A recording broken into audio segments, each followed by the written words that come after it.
Hoy vamos a compartir y analizar en materia económica la situación que estamos viviendo en nuestro país, también un bosquejo de cómo están viviendo nuestros pares, los países vecinos, y también y hablar la economía de Bolivia que sigue subiendo, también a la peruana y por qué no la de Paraguay. Solamente que hubo una pequeña recesión, pero el especialista nos va a estar comentando. Estamos hablando de Pablo Herken, analista económico, especialista en diferentes temas que tienen que ver indudablemente con temas políticos, económicos, van de la mano, Pablo, entonces indudablemente siempre es un placer tenerlo con nosotros. Bienvenido.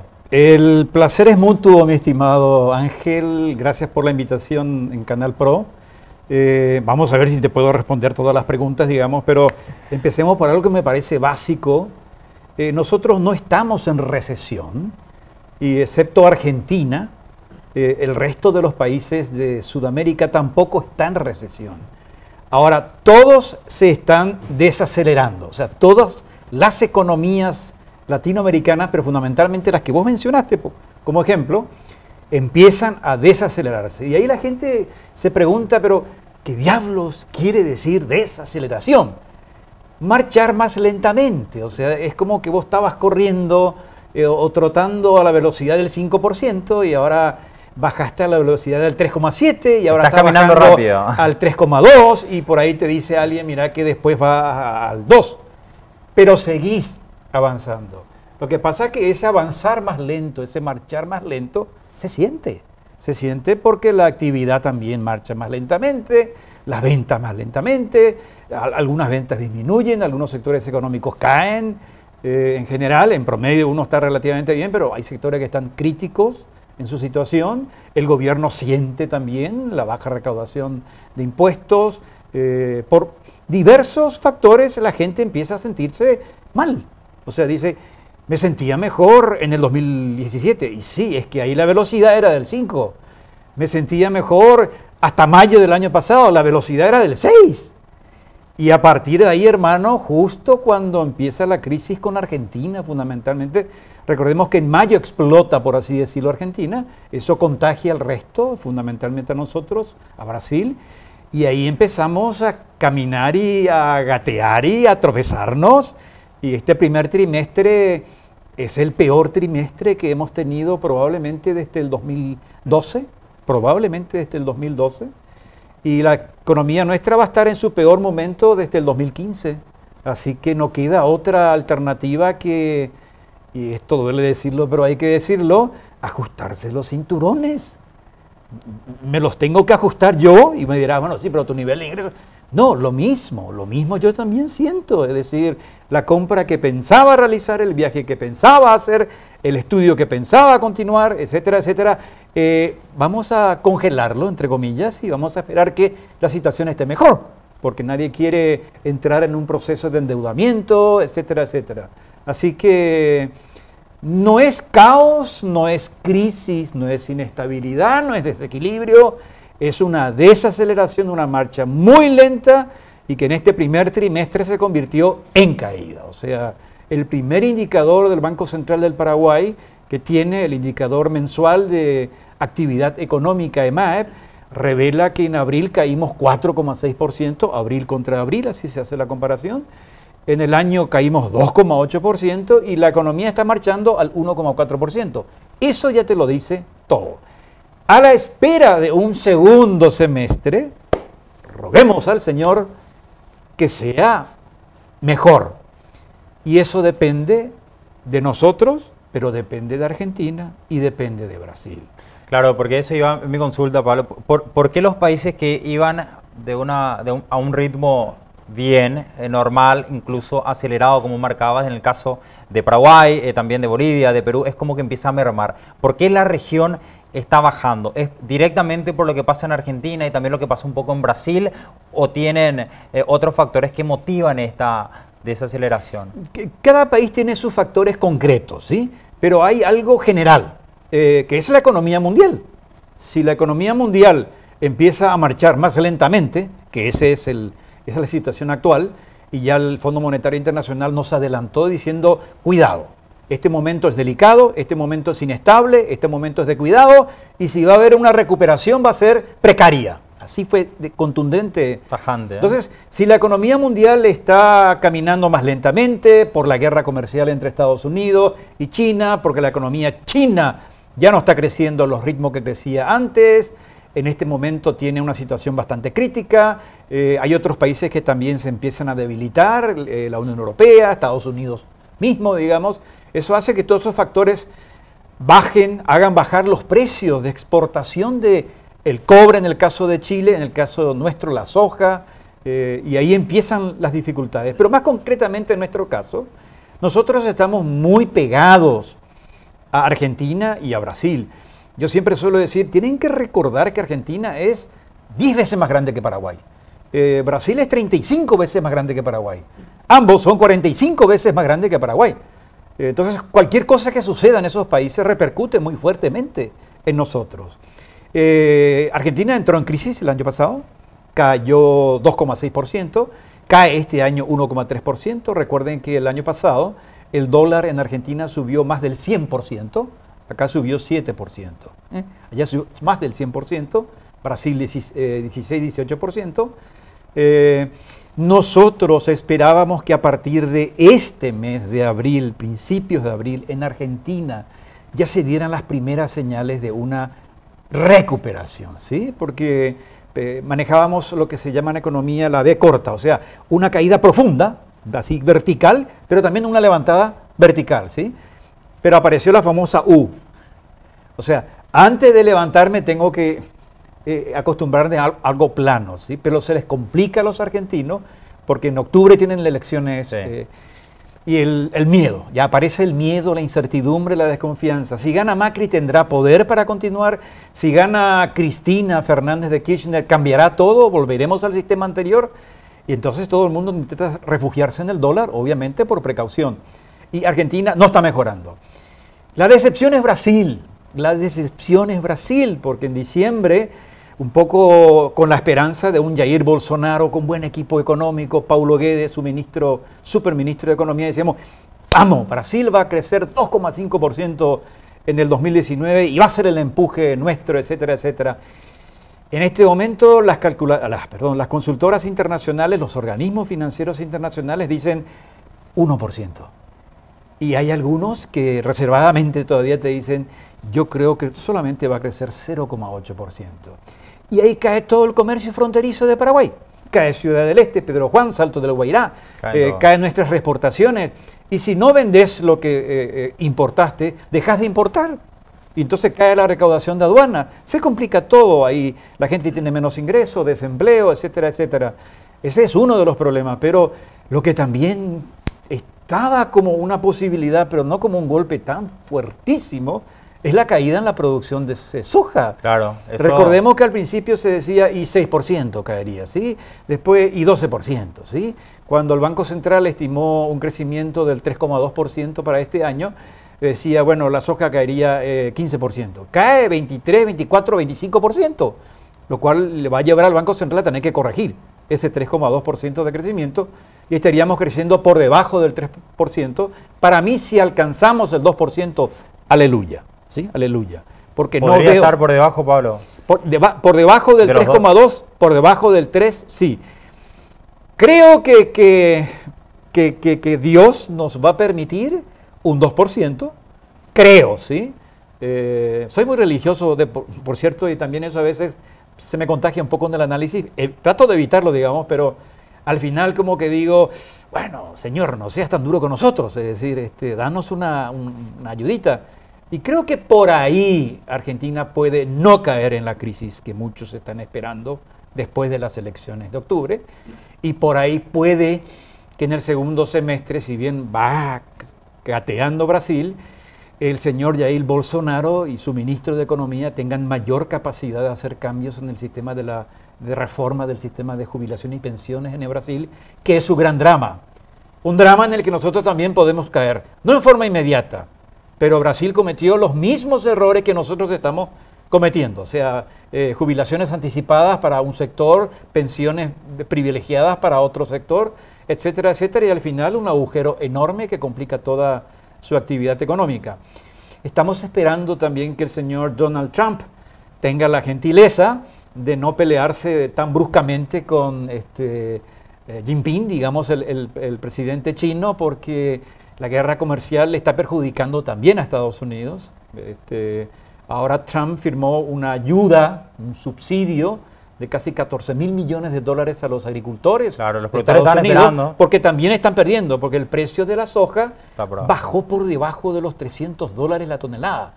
Y cuando yo te decía una crisis semejante a la del 2012 o el del 2015, cuando eso el precio de la soja estaba arriba de 500. Entonces, después bajó a niveles de 350 de golpe en el 2015 y eso nos afectó. O sea, hay factores internos y hay factores externos que desafortunadamente no podemos manejar. Como nunca el clima es desfavorable, Ángel, nunca vimos una combinación de inundación, lluvia, gente perjudicada, economía perjudicada, la imposibilidad de hacer las obras públicas con la rapidez que se necesita, etcétera, etcétera. Entonces, eso también. Pero esto no le saca, con esto no le saco la inyección de crítica al gobierno. El gobierno se durmió. El gobierno se durmió una vez que ganó el 22 de abril. Se durmió hasta diciembre. Y ahí más o menos empezó a despertarse. Yo digo, pero ¿por qué se durmió? ¿Por qué se tardó tanto? ¿Por qué? Y por soberbia, por querer, mirar hacia atrás, etcétera, etcétera, cuando lo urgente era mirar el momento, anticiparse a lo que se podría venir, que finalmente se vino. Pablo, son temas que indudablemente va a tomar mucho tiempo, pero me gustaría que me des brevemente su opinión acerca, en primer lugar, el dólar, la moneda norteamericana, su comportamiento y lo que será, al menos según la previsión, hasta fin de año.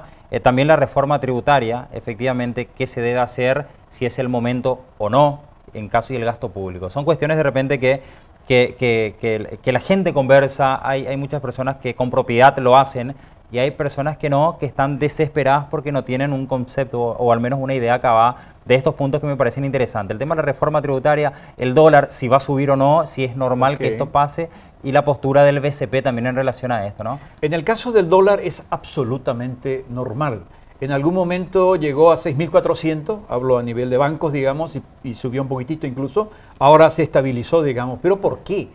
En estos 5 meses el Banco Central vendió casi más de 700 millones de dólares de su reserva, no para evitar que suba, no se puede evitar que suba, sino para que la suba sea más suave, ¿eh? El golpe al consumidor, a cada uno de nosotros, no sea un golpe mortal, por así decirlo. El Banco Central tiene suficiente reserva para seguir interviniendo, creo que está interviniendo bien, pero no puede evitar la tendencia. Hasta ahora todos estiman que un tope sería 6.400 a final de año, ¿sí? Que el dólar iría acomodándose a las circunstancias, y me parece tenerlo como un tope razonable, ¿sí? Más de eso creo que no se daría, a no ser que suceda algo muy dramático en Argentina. En el caso de la reforma tributaria, yo siempre dije, partan en dos el proyecto de reforma tributaria, hagan aprobar aquella parte que es importante, ¿ok? Que tiene que ver con cambios en el impuesto a la renta personal, la unión de todos los impuestos a la renta de las empresas, la creación de un impuesto muy simple para las pequeñas y medianas empresas, o sea, todo esto es muy bueno. Separen todo lo que tenga que ver impuesto selectivo al consumo. No es el momento de discutirlo ahora. ¿Qué impuesto selectivo al consumo vas a subir en este momento?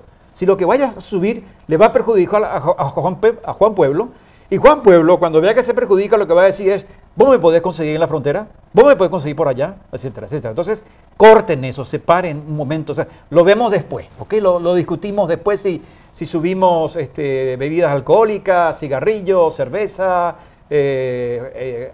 gaseosa, etcétera, etcétera. Es necesario, sí, pero no es el momento.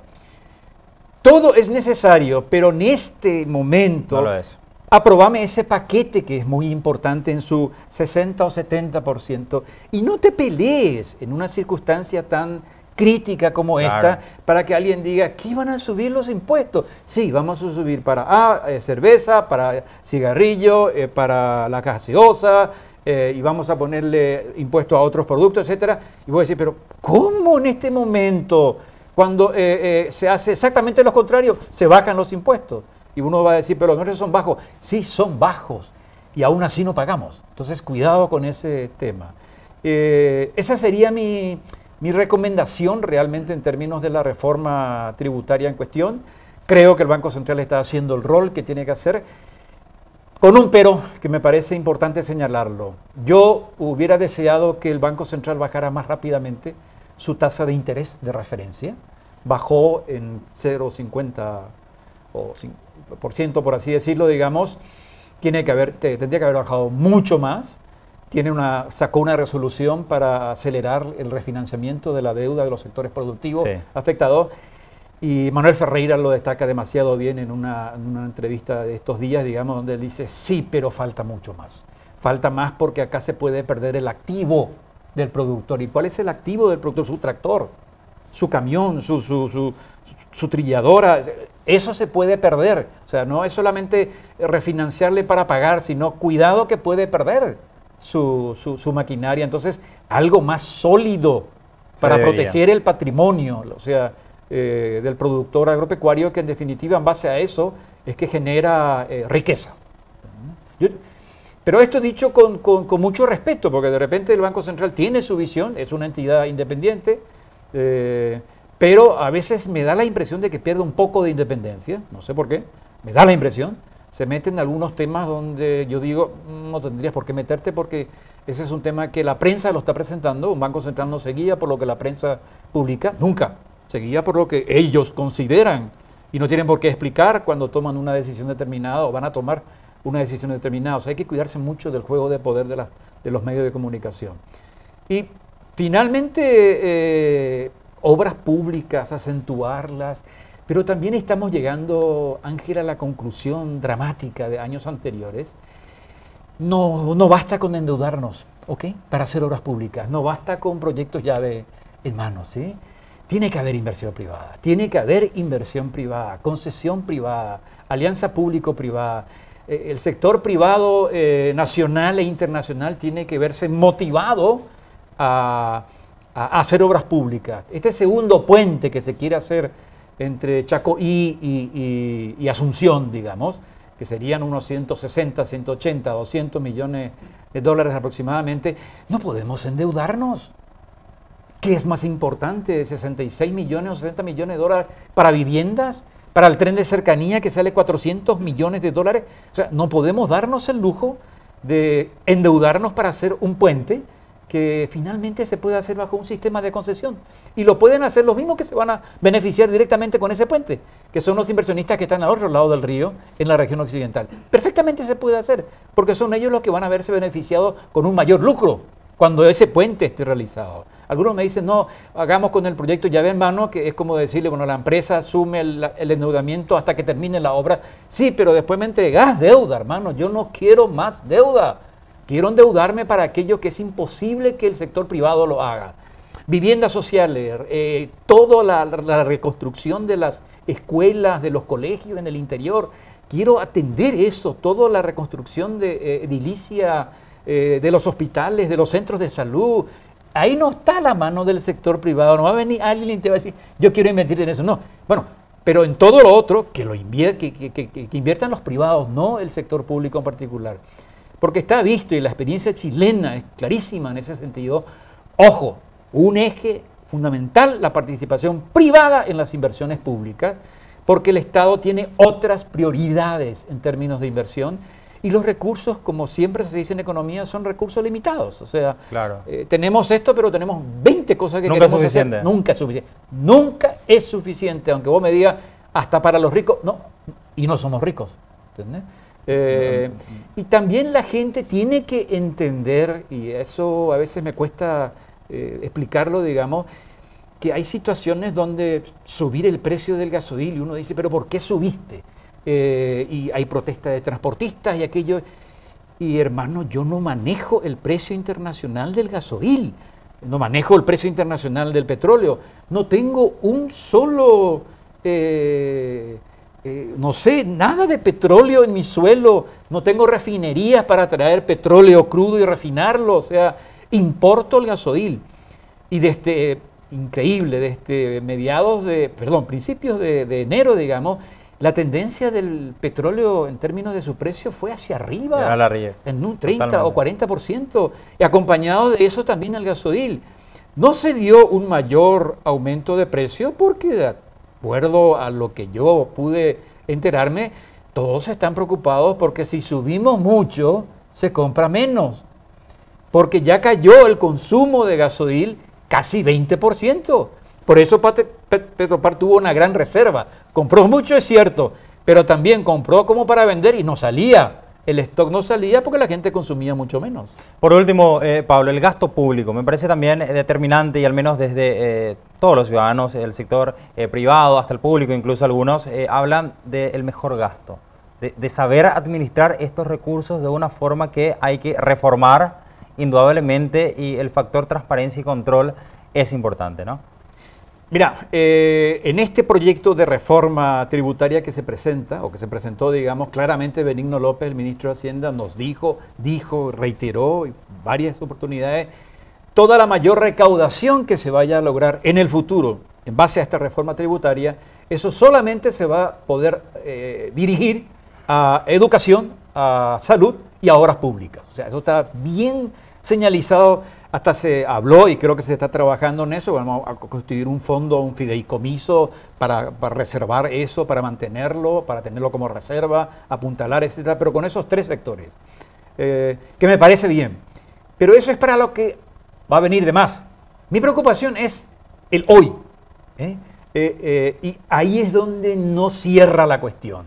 Yo no sé por qué el ministro de Hacienda, lo cierto, en realidad es el presidente de la República el que lo tiene que decir, digamos, o sea, miren señores, lo siento mucho, pero para el presupuesto del 2020 no va a haber aumento de salario, ¿ok? Y si va a haber algún aumento de salario, va a ser en función al aumento de salario del sector privado.